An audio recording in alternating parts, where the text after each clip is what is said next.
Salam, hər vaxtınız xeyir. 18 nömrəli sınağa baxaq. Deməli, başlayırıq 7-ci sualdan. 7-ci sual nisbi əvəzlik qaydasıdır. Boşluqdan əvvələ baxırıq.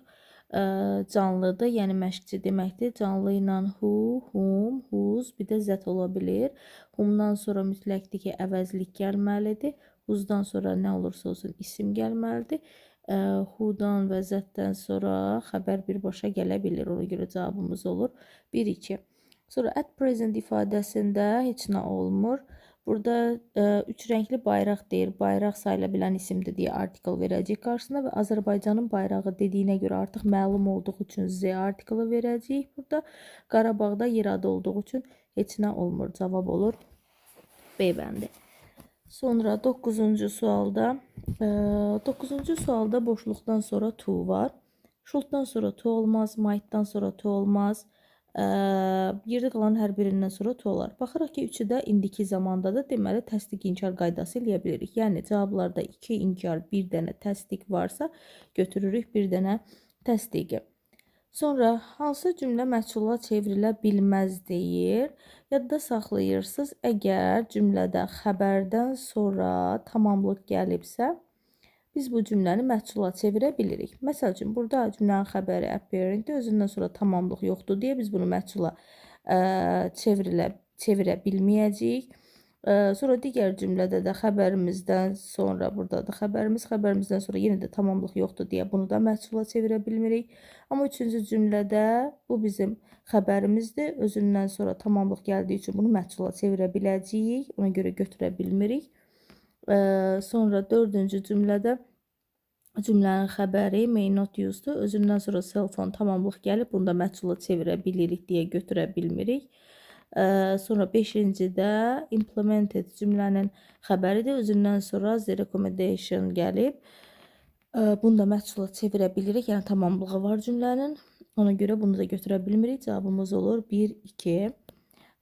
Sonra 11-ci sualda 11-ci sualda deməli belə olur ki, mürəkkəb tamamlıq qaydasıdır. Amma bir şeyə diqqət eləməliyik ki, make-dən sonra bəzi ifadələr var ki, gələndə onlar bir yerdə məsəl üçün make a decision, yəni belə yazaq, make a decision və yaxud da make an effort, burada yəni effort sözü gəlsəydi, bu ifadələr birlikdə, yəni bir məna kəsbili birlikdə ifadə yaratdığı üçün özündən sonra to-lu feil tələb eləyir. Ona görə bir doğrudur. Yəni bizdə sırf testin şərtində demir ki, mürəkkəb tamamlığısa tap, sadəcə düzgün cavabı tap deyir. Sonra ikinci cümlədə burada artıq made feili gəlib, ortada tamamlıq gəlib, özündən sonra isə gələn feilə diqqət eləməliyik. Feil sadə formada da deyə götürürük. Üçüncü cümlədə made gəlib, ortada tamamlıqdır. Tamamlıqdan sonra made birinci qrup olduğu üçün özündən sonra to işlənməz. Dördüncü cümlədə də yenə eyni qaydada ortada as deyə tamamlığımız var və özündən sonra to qəbul etmir made feili. Ona görə cavabımız olur 1-2, yəni D bəndi. Sonra baxaq 12-də mübtəda xəbər uzlaşmasıdır. Z edibli cümlədə ilk gələn ismə baxırdıq. Burada a number of ifadəsi. A number of da xəbəri zeriz yox, gərək zera olaydı. Çünki a number of xəbəri cəmdə tələb eləyir. İçin xəbəri həmişə olmalıdır təkdə. Burada isə xəbəri verib have, ona görə bu da yanlışdır. Cümlə ing ilə başlayarsa xəbəri tək olmalıdır, ona görə doğrudur. The library shelves birləşmədir, birləşmədə sonuncu ismə baxırıq, cəmdir, xəbər də cəmdir, bu da doğrudur, cavab olur 3, 4. Sonra 13-cü sualda 13-cü sualda cümləmizdə neva var, yəni ki, inkardır. İnkar varsa cavabda da inkar seçmək lazımdır. Bir doğrudur, eyzə sonda gəlib, özündən əvvəl inkar gəlib olar. Amma bat yanlış olacaq. Niyə yanlış olur? Çünki demişik ki, bat olan cümlədə əgər bu tərəf cümləmiz inkardırsa, gələk batdan sonramız təsdiq olaydı. Yəni 4-dəki kimi. Ona görə 4-ü də götürə bilirik. 3 təsdiq cavabda götürə bilmirik. 4-də isə, üzr istəyirəm, 5-də isə yenə də neyzə inkar cavablarda işlənir. Götürürük neyzənin cavabı olur 1, 4, 5, yəni Y bəndi. Sonra 14-cü sualda Sifət dərsidir və cümlədə heç bir dərəcə göstəricisi yoxdur, amma boşluqdan sonra isim var. İsim olan yerdə biz artikelli variantı götürürük. Cavabımız olur A bəndi. 15-ci suala baxaq. Interrogativ, yəni sual cümləsini istəyir bizdən. Deməli, bizim 4 have qaydamız var idi. Demişdik ki, have-dən sonra participle to, it və yaxud da ki, have-dən sonra got gələrsə, biz bu cümlələrə sualı inkarı elə have-in özü ilə veririk. Yox, əgər have-dən sonra to gəlsə və have-dən sonra başqa bir nitq hissəsi gəlsə, bu zaman belə cümlələrə sualı və inkarı do, does köməkçi feili ilə veririk. İndi burada baxırıq ki, have-dən sonra başqa bir nitq hissəsi gəlib. Yəni bu qayda. Deməli, biz sualın inkarı do, does-dan verməliyik. Ona görə 1 doğrudur. 2-də have-dən sonra to gəlib. Bu qayda. Yenə də deməli do ilə verməliyik sualı və inkarı. Ona görə 2 də doğrudur. 3-də isə have already overcome. Burada participle to gəlib. Yəni bu qayda gəlib. Buna görə sualı inkarı burada have ilə verməliydik. Bu yanlışdır. Sonra 4-cü sualda isə have-dən sonra got gəlibdir. Ona görə yenə də have-in özü ilə verməliydik burada inkarımızı. Bu da yanlışdır. Cavab olur 1-2, yəni C bəndi. Sonra 16-cı sualda make-up sentensdir. Cümləni başlayarıq 5-lə. He, sonra gələcək modalımız he couldn't. Sonraki modaldan sonra mütləq feil gəlməlidir. He couldn't come with. O inandıra bilmədi them, onları. Baxmayaraq ki, he tried very hard. Baxmayaraq ki, o çox çalışmışdı, onları inandıra bilmədi. Cavab olur A bəndi. 17-ci sualda answer dedik feil kimi olanda heç bir sözünü qəbul etmir, amma isim kimi olanda sözünü işlənəcək. Deməli, burada heç nə olmur, amma burada isimdir deyə to ilə olacaq. Yəni, qabandakı ən azı artikeldan bilirik ki, bu isimdir, to veririk. Burada sonundakı eddən bilirik ki, bu feildir. Heç bir sözünü vermirik. Cavab olur B bəndi. 18-ci sualda düzgün nida cümləsini istəyir. Nida cümləsində sondakı quruluşlar itiz olmalıdır. Ona görə səhvdir. Burada da itiz olmalıdır. Ona görə səhvdir. Zeyar olmalıdır. Ona görə səhvdir. Sonra nə vaxt zeyarı verə bilirik? Buradakı isim əgər cəm olsaydı, burada təhdidiyə itiz olmalıydı. Ona görə cavabımız olur A bəndi. Sonra 19-cu sualda deməli belə olur ki, baxmayaraq ki, mənim maşınım var, yəni mənim maşınım olmasına baxmayaraq, mən heç vaxt işə maşın sürmürəm, yəni maşınla getmirəm. Çünki metro daha sürətlidir. Cavab olur Y bəndi. 20-ci sualda possessive case, yiyəlik hal istəyir bizdən. Apostrofdan sonra ing olanda cümlədə başqa feil axtarırıq. Bu başqa feil bura to şəklində birləşməli deyil. Yəni cümlədə sadəcə feil gəlməlidir. Ona görə 1 yanlışdır. 2 də yenə eyni qaydada apostrofdan sonra ing var, amma cümlədə başqa feil yoxdur deyə burada yiyəlik hal yoxdur. Is var. Digər cümlədə isə cost feili var. Ona görə 3-dən 4-ü götürürük. Cavab olur A bəndi. Sonra 21-ci sualda deməli burada explain keçmiş zamanda, deməli davamı da keçmiş zamanda olmalıydı. A və Y bəndi. Heç kəs izah edə bilmədi ki, layihə niyə keçməyibdi, yəni qəbul olunmayıbdı. Burada cavabımız olur Y bəndi. Niyə Y bəndini veririk? İndiki davam edici zaman versə, yəni hərəkətin davam elədiyini göstərərdi də. Layihə keçmiş zamanda, yəni qəbul olunmayıbdı. Ondan sonra da insanlar fikirləşiblər. Yəni had past participle to it olur ən keçmiş zaman. Yəni artıq hərəkət olubdu, bitibdi. Yəni layihə qəbul olunmayıbdı, keçməyibdi. Daha sonra isə insanlar onu səbəbini yəni izah eləyə bilməyiblər ki, niyə keçməyibdi. Amma were ing versəydik, belə olur ki, layihə keçmirdi. Yəni davam edici zamanda orada bir hərəkət olmalıydı. Ona görə cavab olur elə Y bəndi. 22-ci sualda insanlar və yaxud da nəsə ətrafındakı şeylər haqqında öyrənməyə maraqlı. Bu da olur curious, hər şeylə maraqlanan. Mətnimizin tərcüməsinə baxaq indi. Deməli, Qızılgül bəşər tarixində və mədəniyyətində ən dərin kök salmış bir güldür. Arxeoloqlar kəşf ediblər Qızılgül fossillərini 35 milyon il əvvələ dayanaraq. Sonra o inteqrasiya edibdir musiqiyə, festivala, poeziya və hətta müharibələrə də istifadə olunubdur sevginin rəmzi kimi, həmçinin də kədərinki kimi. Ağ qızılgül simvolizə eləyir məsumiyyəti, çəhrayı qızılgül minnətdarlığı, sarı qızılgül isə istiliyi və əyləncəni, yəni sevinci. 150 vəhşi qızılgül növündən daha çoxu təbii şəkildə yayılıbdır dünyaya. Qızılgülün ləçəkləri qida və dərman kimi istifadə olunubdur. Yəni daha doğrusu qida və dərman kimi dəyərə malikdir. Qızılgülün bütün növlərinin xarakteristikası, o deməli its ability to bloom. O deyir, çiçəklənə bilir yenidən və yenidən, yəni yayın əvvəlindən payızın sonuna qədər. İlk dəfə romanlar inandılar ki, qızılgül faydalıdır, təbii tibbi mənbə olaraq. Tezliklə gözəl gül festivallarda da əhəmiyyəti oldu.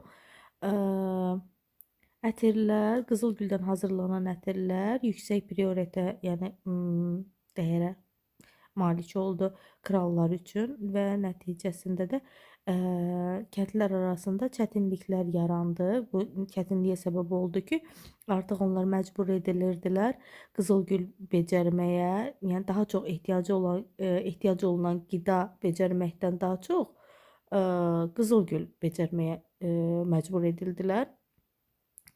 İngiltərədə 15-ci əsr ərzində qızılgül müharibənin simvolu idi. İki kral arasında, evi arasında Yorkun ağ qızılgülü və Lancaster'in qırmızı qızılgülü.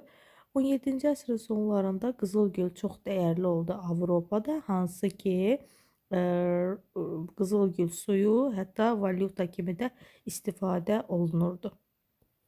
Keçək mətnimizin suallarına. Deməli, 23-cü sual mətn nə haqqındadır deyir bizə. Burada cavab olur geniş yayılmış qızılgül.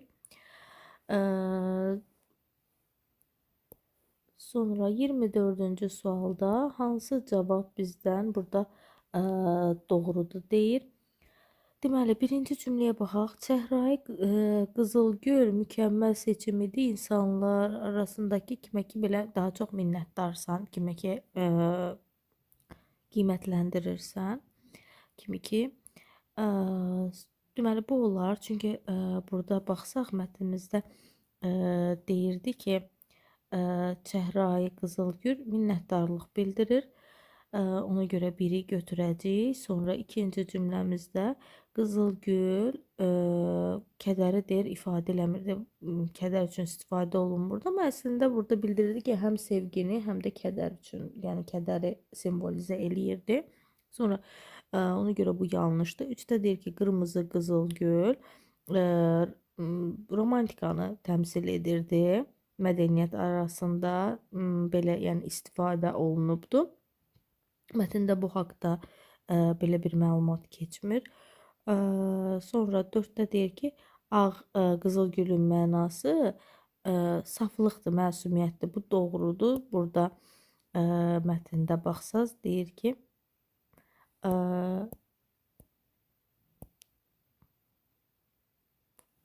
burada mətndə baxsaq, deməli göstərir ki, bircə dəqiqə yerin, ağ qızılgül məsumiyyəti simvolizə eləyir. Ona görə burada biz 4-ü də götürə bilirik. 5-ci cümlədə isə deyir ki, sarı qızılgül sən məni xoşbəxt edirsən deməyin ən yaxşı yoludur. Yəni burada da göstərirdi ki, sarı qızılgüllər istiliyi və sevinci bildirir. Ona görə cavabımız elə burada olacaq 1, 4 və 5, yəni D bəndi. 25-ci sualda deyir ki, nə üçün kəndlilər məcbur edilirdi qızılgül becərməyə? Deməli, A bəndində deyir ki, kralların yeməklərində istifadə olunurdu. Bu yanlışdır. B-də deyilirdi ki, ehtiyac var idi bayramlarda kral ailələrinə. Bu da yanlışdır. Sonra C-də deyir ki, qızıl güllərdən alınan both considered rich.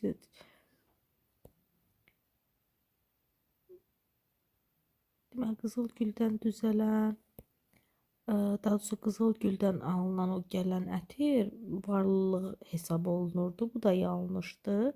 D bəndində isə deyir ki, sağlam olmayan insanları müalicə etmək üçün istifadə olunurdu. Əslində orada bildirilirdi da təbabətdə istifadə olunduğu. D ola bilər. Y bəndində isə deyir ki, qida mənbəsi kimi istifadə olunurdu. Amma indi bizdən burada suala baxsaq deyir ki, kəndlilər nəyə görə buna məcbur edilirdi? Biz əsas o hissəyə baxaq görək, nə üçün kəndlilər buna məcbur edilirdi? Kəndlərin məcbur edilməsi buradadır. Deməli, baxaq nəyə görə deyir.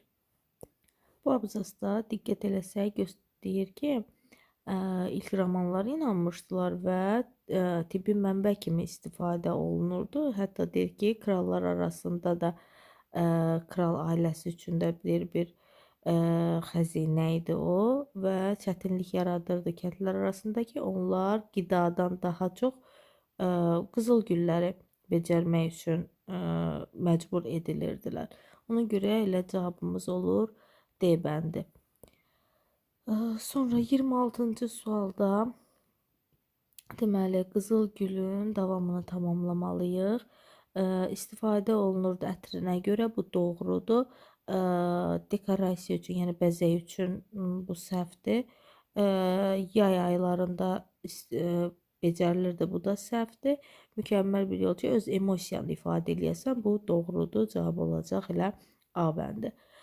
Sonra 27-ci sualda hansı gül növləri məşhurdur sənin ölkəndə və o nəyi təmsil edir? Belə bir haqda ən azı 3 cümlədən ibarət esse yazmaq lazımdır. İndi öz yazdığım kiçik esseni təqdim eləyəcəm sizə. Deməli, mənim ölkəmdə ən məşhur güllərdən biri Qarabağ xarı bülbülüdür. Bu gül çox Azərbaycan xalqı üçün çox xüsusidir. O sevgini, gözəlliyi və Qarabağın tarixini simvolizə eləyir. Çox insanlar görürlər onu milli qürur və ümid simvolu kimi. Bu da ona görədir. That's why buna görə də mənim ölkəmdə ən mənalı güllərdən biridir. Sonra baxaq 28-ci suala. Deməli 27-ci sualla bağlı onda deyim ki, hərə öz fikrini ən azı 3 cümlə ilə ifadə eləməlidir. Yəni mən xarı bülbül haqqında yazdım. Siz istədiyiniz hər hansısa bir gül haqqında qısa cümlələrdən istifadə edərək yaza bilərsiniz. Minimal 3 cümlə istəyirlər sizdən. Sonra 28-ci sualda isə bu cümlənin ardını tapıb ən azı 2 sözü dəyişməyimizi istəyirlər bizdən. Yəni bu söz 2-dən də çox ola bilər, dəyişə biliriksə, amma ən az 2 olmalıdır. 17-ci əsrdə Avropada qızıl gül və qızıl suyu bu hissəni mətnimizdə tapaq. 17-ci əsrdə deməli bura olacaq. 17-ci əsrdə qızıl gül və qızıl gül suyu are used as currency valyuta kimi istifadə olunurdu. Biz bunu necə verə bilərik? Bir verə bilərik ki, məsəl üçün were served, yəni used to serve as a currency isə money ilə əvəz eləyə bilərik. Pul olaraq istifadə olunurdu və yaxud da burada serve feilinin yerinə, yəni ki, daha doğrusu istifadə etmək feilinin sinonimi olan digər bir sözümüzü də istifadə eləyə bilərik. İkisi də istifadə etmək deməkdir. Yəni serve feilinin yerinə bu feili də verə bilərik. Sonra 29-cu sualda uncommon sözünün birinci paragrafda bizdən close meaning sinonimini istəyir. Uncommon ümumi olmayan, yəni ümumi olmayanın sinonimi nə ola bilər? Xüsusi ola bilər. Baxaq görək birinci abzasımızda hansı söz ola bilər bu? Unique sözü məsəl üçün təkrarsız, misilsiz, unikal deməkdir. Yəni xüsusi mənası var. Cavabımız olur unique sözü. 30-cu sualda isə